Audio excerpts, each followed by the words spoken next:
Welcome back on board the Starship, and we're talking with UFO researcher David Caton. Now, the world of UFO research can get a bit murky, can't it, David? Because there's quite often there's infighting with people who come across stories and they want to keep them to themselves. And, yeah, and I found this very disappointing and sad, really, because there's so much backbiting and petty jealousies between ufologists someone who came across a good case, for example, and for various reasons, sometimes monetary reasons, they seem to think they could earn megabucks by the media paying out a lot of money for reporting in the papers. I mean, I've had experience of this, David, where people will report something to me on my website, and they'll have some photographs of what they perceive to be a brilliant UFO shot or whatever, and it's maybe quite average, and you say, well, I'll put that on my TV program. It's worth airing, and then they kind of back off and say, oh, well, no. They then start thinking of money. So immediately someone wants money for something, I just say, well, sorry, I can't help you. Yeah, I remember Graham Bursell saying to me once, they will not pay big sums to the national media. No. And this is the illusion that people were under. Yeah. But it caused lots of upsets. Instead of disseminating information for the benefit of ufology and everybody in it, they would keep it to themselves, like, I'm a private collector, I'm not letting you hear my case, and all this carry on. Yeah.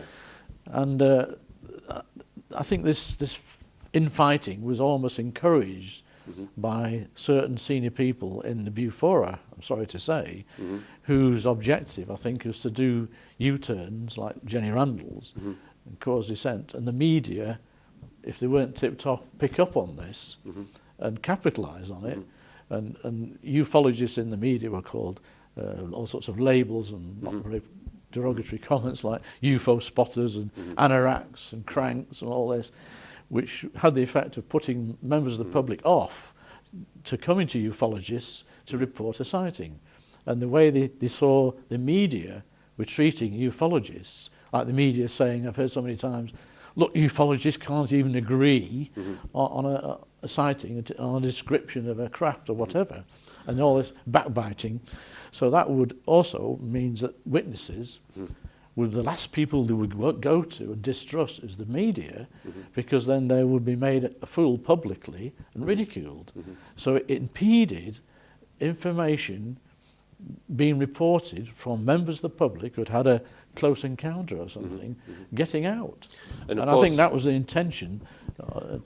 Without mentioning any names, we suspect that certain people who do get a lot of media attention, we often wonder, whose agenda they are following. And why would somebody want to spend all of their life proving that something isn't true or a phenomenon isn't real, and that's all they're doing. To me, it doesn't seem that you would motivate yourself just to do that. That perhaps there is some hand at work from an authority, who knows what it is, that's making people take this particular stance. Yeah, and to do it, for a decade or more continuously.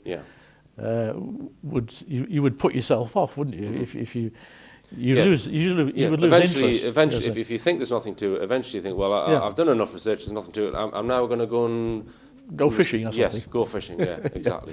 But they don't, they stick at it for decades. Yes. Pouring cold water on cases and sometimes coming up with preposterous explanations for concrete cases. Yes.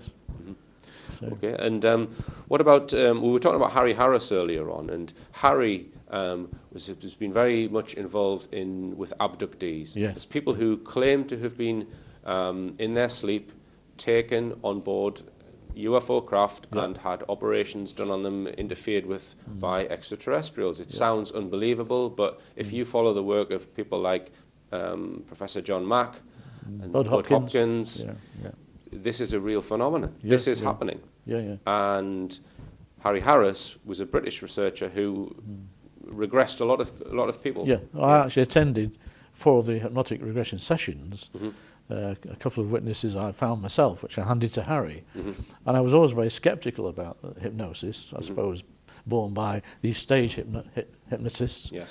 But I was impressed, and he was employing medical doctors, and they had training in it, and the dentists use it, and all sorts of trauma sort of things. So people ridicule hypnosis, but the medical profession use it all the time. The thing that impressed me about something that Harry Harris said, I saw a video of him, and he said that what drew him into it and what made him believe that hypnotic regression was valid, he saw somebody regressed and that was taken back to their childhood.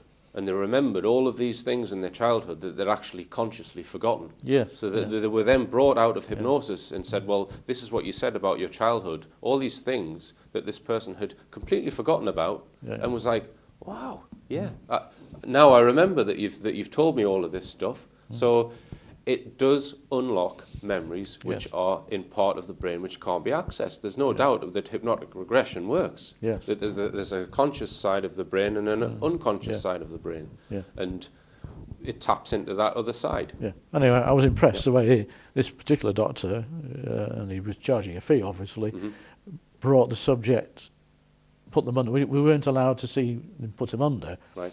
But he described a technique of like you're looking at a film and rolling the film backwards and forwards, and if the subject got too stressed, he said, I'm rewinding the film to bring them back. It was very good. And of course, Harry Harris was the man who got P.C. Alan Godfrey through 4 hypnosis sessions, I believe. And I believe you've seen those tapes. I've seen the tapes, yeah. Right. Yeah. Okay. Very good. They're quite convincing, are they? Or? Yeah, I think so. In places, Right. I mean, lots of it, nothing much is happening a lot of the time. Right. Okay. But yeah, and I'm sure what happened to Alan was real, and he was taken in Todmorden. And Harry, the BBC did this program, a Horizon program. About alien abduction About claims. abductions, yes, claims, and it was fronted by Dr. Susan Blackmore, who was a psychologist, I think, with Bristol University. It's kind of the public-friendly psychologist. Yes, all bubbly, and she's a very presentable person, personality, which she's very good on screen. Explains things in noddy terms for the noddy public. And she linked up with a Canadian guy, Dr. Michael Persinger. And anyway, between them all having temporal lobe problems and dream paralysis and sleep paralysis, I should say, and all this false syndromes, whatever. And Harry, being Harry, was incensed, as a lot of people were, saw that program, because it was clearly the BBC debunking abductions. Yes. And he contacted some brain surgeons in Harley Street, specialists, and they wrote back to Harry saying quite clearly she was talking a little rubbish. Right. Okay. And out of order. And Harry had this information, and he went to this Lapis conference in Lytham St Anne's, again late 90s, I think. And the chairman was Sam Wright at the time, negotiated a slot. He wasn't scheduled to speak, and to spend 10 minutes reading the comments from these brain specialists. From the brain specialists. Yes, to shoot down. What the BBC had shown on the Horizon program. Particularly Susan Blackmore. Yeah. Right. Okay. And he'd done that and sat down, and they were about to start the next afternoon session. And again, this was a Bufora-linked associated conference. And the next thing, and I was reporting on it for Quest magazine, the proceedings, and they allowed me to run a tape recorder just to help as an aide-memoire for me to write the notes after, so I wouldn't forget what all the speakers have said. And it was the first time that Nick Pope had appeared on a UFO platform, and the national press did a bit of interview on the stage, as I remember. So this would probably be just after he left his employment at the MOD. Yes, right. And he was now an ex-MOD man getting into ufology, so he was big news. Anyway, I think Nick was in the hall when this disgraceful episode took place, but and I had my tape recorder running, so I have a record of this. And this chap marched up the centre aisle, and there was 350 people in the room. Right. And he shouted out, "Harris, you are the shit on the underpants of ufology."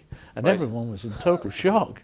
Harry Harris, you are the shit on the underpants of ufology. And the vice chairwoman, it was a woman of Lapis, was also shouting to the back, supporting this chap, whose name was Joe Dormer, in making these rude comments about Harry, Yeah. which was absolutely disgraceful. And I didn't, to discredit Mark Birdsall, said he wouldn't include that episode in my report in the UFO magazine of the Lapis conference. But again, it was a sign to me that there was this trouble between ufologists. And I found out that the reason why he did this was because it was P.C. Allen Godfrey again, the hypnosis tapes we mentioned earlier. Harry had lent to a member of Lapis out of interest, and unbeknown to Harry, they were mounting a Bufora conference in Blackpool, I think, sometime in the near future, and they were advertising as the main event. They were going to run to the public Allen's hypnosis tapes, and they had not got consent from Allen Godfrey in the first place, nor from Harry, whose tapes in copyright they were. And Harry, someone tipped him off, and he found out, contacted Allen Godfrey, who of course blew his top, and insisted it was withdrawn.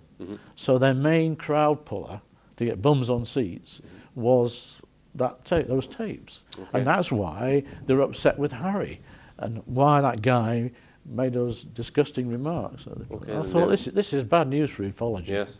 Well, we'll talk more after the next section, because this time each week I'm going to introduce the artist of the week, where we get a singer or a band, and this week we're featuring singer-songwriter Ronnie Lambert, who sadly died last year, and his wife Hazel has agreed for us to play this track, which is a superb track, and it's all about the history of Northumbria.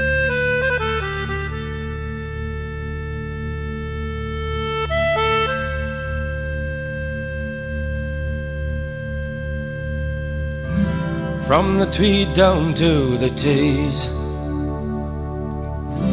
from the Cheviot Hills to the Great North Sea, lies a realm of days gone by, steeped in bloody war and filled with battle cry. Once came the mighty hand of Rome, reached these distant shores and made this land her own. And we took 400 years to civilize. As soon as she was gone, the work of her hand we despised. I can hear the Vandals cry, this is my land, Northumbria, this is my land, Northumbria.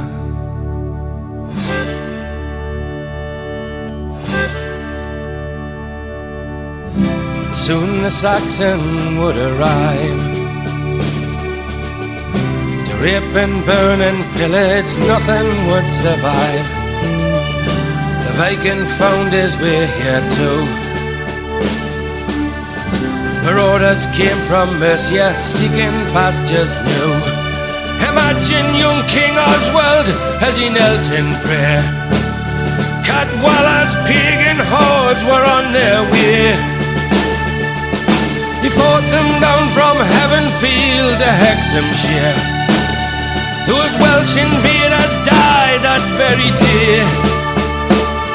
I can hear young Oswald say, this is my land, this is my land, Northumbria, this is my land, this is my land, Northumbria, this is my land, this is my land, Northumbria, this is my land, this is my land, Northumbria, this is my land.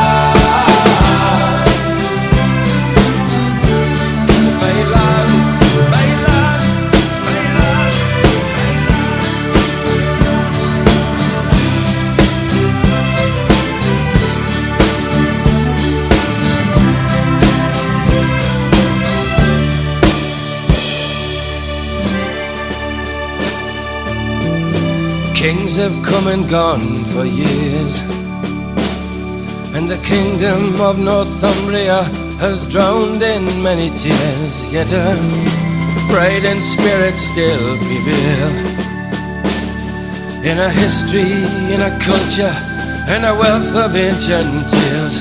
Her peace at last is there for all to see, and her only battle now is to attract new industry. As a tourist throng invades the northeast coast, they find themselves confronted with a warm and friendly host. I can hear the northeast boast, this is my land, this is my land, Northumbria, this is my land, this is my land, this is my land, Northumbria, this is my land, this is my land, this is my land, Northumbria, this is my land, this is my land, this is my land, Northumbria.